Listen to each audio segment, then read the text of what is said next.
Islam is so oppressive. I don't know what Islam you've been talking about, B. Recently, perhaps due to Facebook's overtly partial organisational algorithm, or perhaps due to the well-intentioned yet misguided efforts of those in my friends list of a far left-wing or theocratic inclination, I found myself continually stumbling across a particularly grotesque yet entirely unsurprising attempt by the obnoxiously prolific BBC Three to normalise that most egregious of crimes against the sound moral conscience: the monotonisation and de-individualisation of the female of the species. The video in question, ingratiatingly titled "Things Not to Say to Someone Who Wears a Burqa," which interestingly does not at any point include a woman actually wearing one, ventures to utilise the free adoption of hijab by a few select individuals, in this case by women clad mostly in niqabs, to present the practice as something entirely benign and harmless. Of course, their sample of interview participants and worldly locations is, to say the least, geographically invariable. Alas, there is some utility to be found in this video, namely that it quite effectively sums up the most popular apologetics employed by individuals who share the conclusions of those who produced it.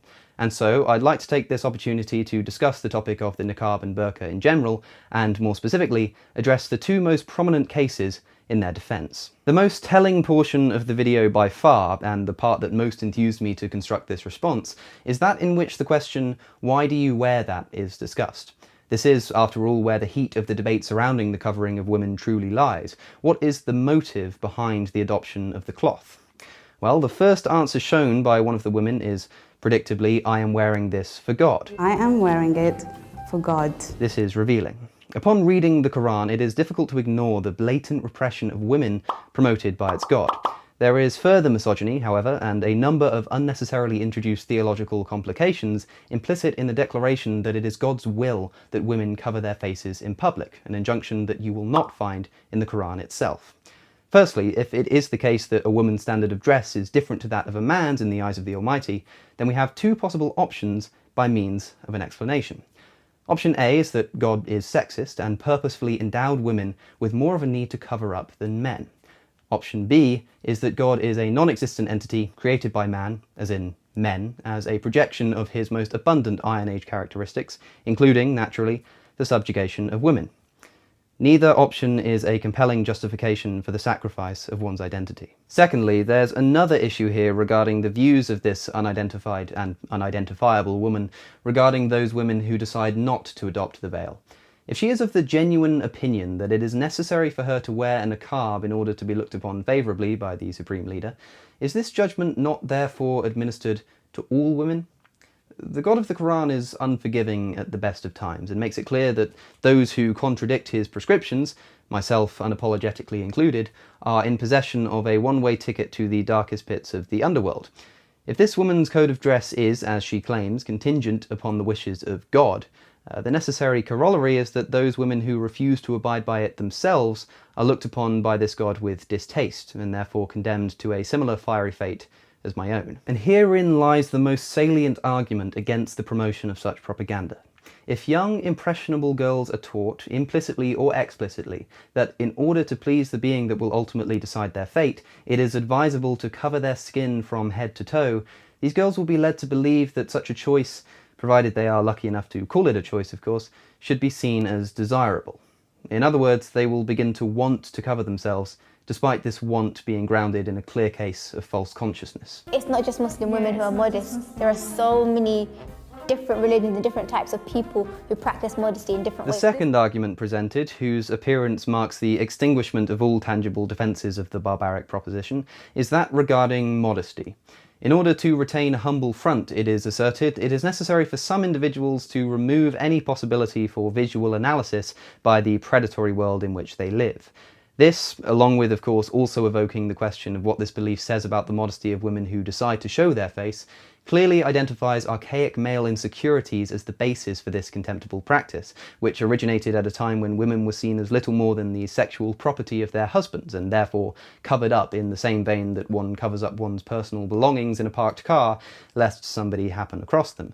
There is also the piercing irony of the attraction of gazes of attention elicited by the wearing of a traditional garment. Attention which is in fact lamented in the video, and yet this point seems to evade those doing the lamenting. The stares that I get, the comments that I get in the street. Modesty, in this context, by definition, is behaviour, manner or appearance intended to avoid impropriety or indecency. Now, let's consider what this means. Impropriety is improper behaviour or character, indecent, not conforming with generally accepted standards of behaviour.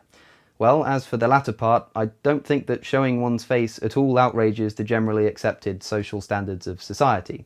And as for the former, well, if the niqab is necessary to retain modesty, then we are left with the conclusion that to show one's face is improper and indecent.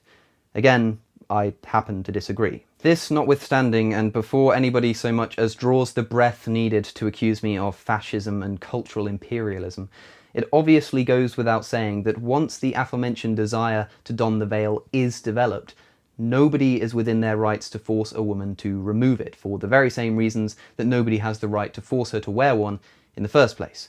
The prospect of banning an item of religious expression or state control of a woman's choice of clothing certainly outrages my internal sense of moral decency, except of course in cases where a ban is appropriate, such as certain occupations in the public sector and education, or instances of forced adoption.